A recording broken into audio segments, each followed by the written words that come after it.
Rodney told you what Celtic Heart is, so I'm just going to jump right into the presentation. We're going to be talking about online marketing, and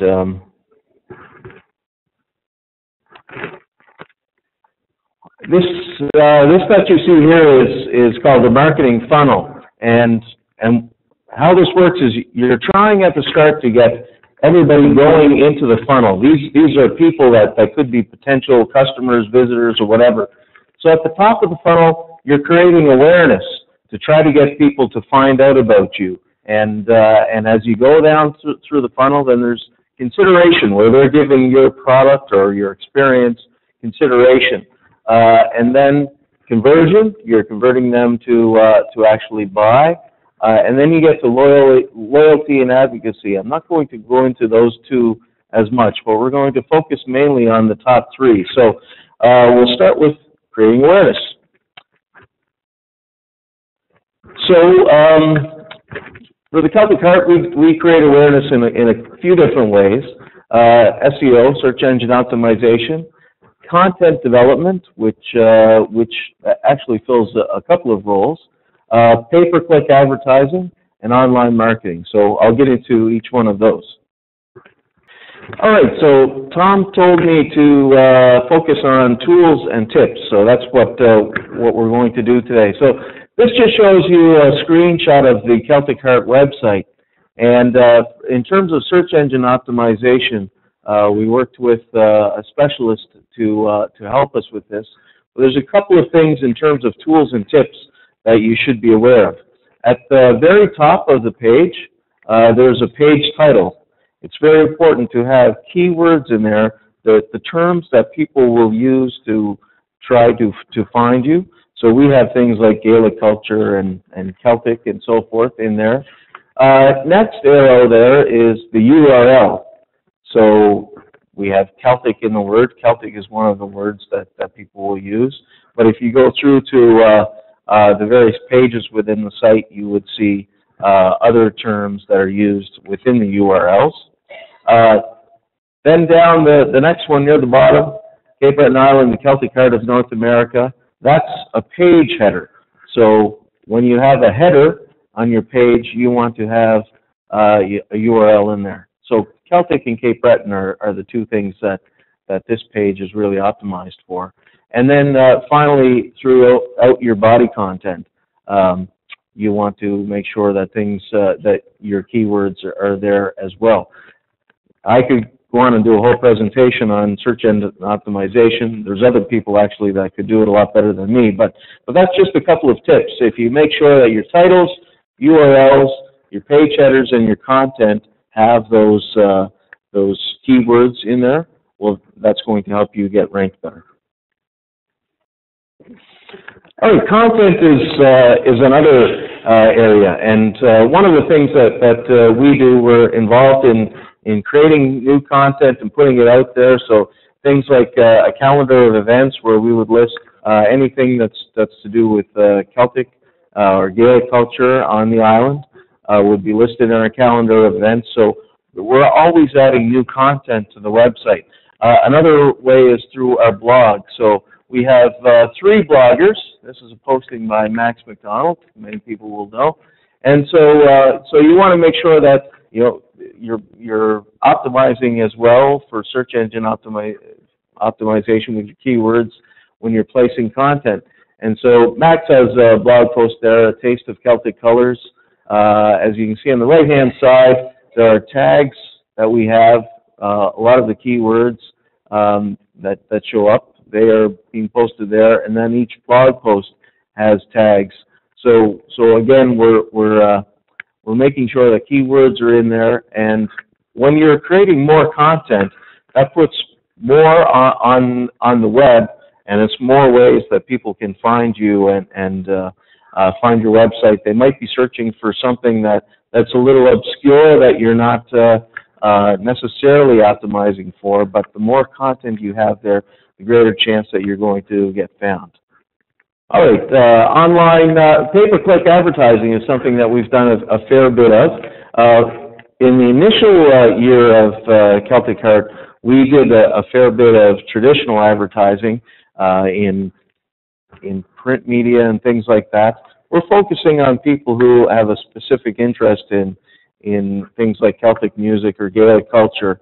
So it's a niche audience. It's a little bit different than doing your regular advertisement. But what we found was that online marketing was substantially more cost effective than the traditional. So we were getting many more results. And so one way we do with pay-per-click advertising, so a pay-per-click ad is you can do it on Facebook or Google. They're the two primary ones that we've used. Your ad shows up. It's targeted to people that have a specific interest. So in Facebook, they were even involved. They've shown an interest in a particular topic, or in Google, they've been searching for something, and then the ad will pop up to those people, depending upon how you've defined it. So we had a couple of ads, but in terms of developing ads for Facebook or Google, so the one thing that you have to do is you have to do a lot of experimentation at first. What we did here, we probably created about 15 different versions of Facebook ads, and we test them out, see which ones are really gaining traction, what are people clicking on, and then we take that a step further. We'll fine-tune it, and it could be differences like, for example, this photo here where it's Kinnan Beaton and a young girl that he's giving a fiddle lesson to. For some reason, that photo resonated with people, and you could have the exact same words, but with a different photo and get completely different results. Or your headline might be a little bit different. So as we distilled down, we found out that this was one that would work for us. And to show you Google as well, this is something I just kind of manufactured just to show you because, but when people are doing a search, not necessarily Nova Scotia vacation, but your ads will come up on the side or on the top in the shaded area. Again, you're targeting keywords that people would be searching for, and the trick here is if you think you should be showing up there through organic search, meaning that your site is going to show up and you don't have to pay for it. For example, if somebody searches for Cape Breton Celtic Heart, well, our site is going to show up there. So we're not placing ads where our site is going to show up already. So we're only looking at other terms. So for example, this one is one we developed, traditional Celtic music. Again, it took a lot of creating ads and then refining them and getting them to the point where they work really well. The two keywords that really worked well for us were Celtic music or Gaelic culture.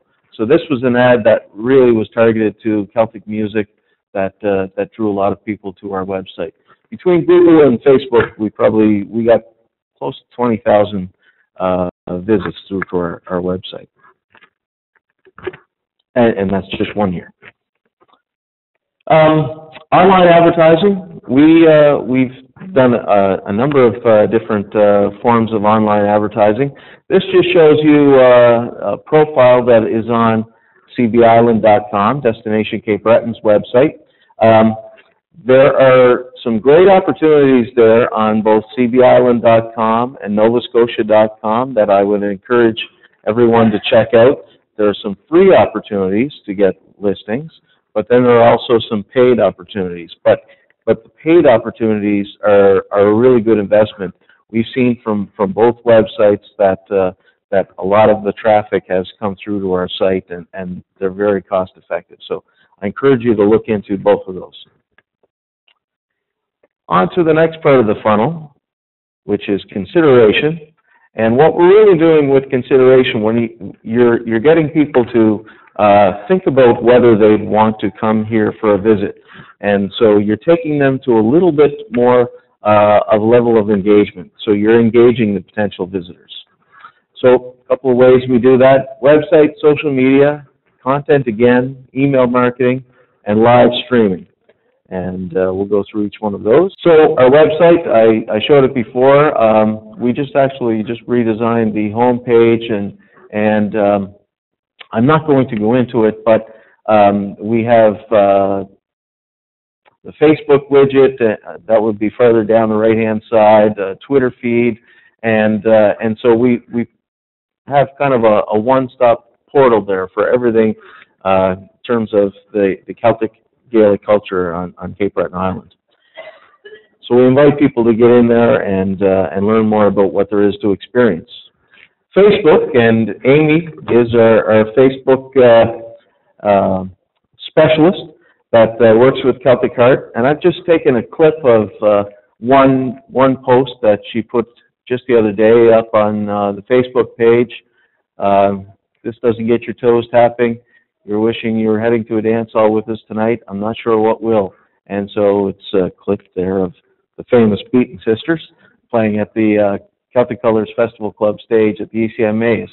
And as you can see, there were 55 people liked it. There were 9 comments, so a fair bit of engagement. You can see down the bottom there, 2,290 people saw the post, and actually when you look into the insights, there were over 100 people that actually clicked on the video. So the one thing that we're seeing with Facebook is that if you are sharing not just text, if you share videos and photos, that's where your interaction really comes through, and more people will respond and become engaged. And the other thing is consistency. Amy is posting multiple things every single day, and so people come to expect that they're going to be seeing a lot of content coming through. Just to show you a little bit about some of the stats from people who visit the website. So in terms of likes, we've got, I think it's about 3,700 right now in total. But you can see on the left-hand side, people coming from across Canada, over 1,400 from the United States, and then a scattering from other countries. And because we're focusing in on Celtic culture and Celtic music, Gaelic culture, things like that, it's a niche audience, so we're not necessarily targeting a specific geographic area. We're targeting people who have those interests. And just like Celtic Colors, as I'm sure Devin could tell you, you get people from all over the place. There, you might, there's 8 people from Turkey there that like our page, so who knew? The other thing to point out from this is we see that we're getting more females, about 2/3 females compared to males, which I think backs up what Cape Breton Island sees as a whole. And in terms of age, 45 to 64, so the main group that is coming and engaging with us are baby boomers, which kind of matches up to what Cape Breton Island receives as a destination. Nova Scotia too. Twitter, we also have a Twitter account. Same thing, Amy is managing that one, and this is just a screenshot, but again, it's consistency, having your messages going out there, sharing things where you have photos, tweeting pictures, things like that. That's a great way to get people engaged. We also have a YouTube channel, and this is a video that was posted just in the fall, 1,551 views so far, but it's just another way to get people engaged and have content. We'd like to have a little bit more budget for video, but hopefully that'll come. This is an email newsletter that we sent out. As I mentioned, Celtic Colors did live streaming this year, and Celtic Heart participated as a partner in that. We got to have our promo video shown during the intermission at every one of the concerts that they streamed. And it's a great way to engage people that might be thinking about coming to Cape Breton to tune in to Celtic Colors, whether they've been here before and want to continue to be engaged, or whether they're thinking about coming and so forth. So you want to get them when they're in that consideration stage, that they're going to be moving towards the point of conversion.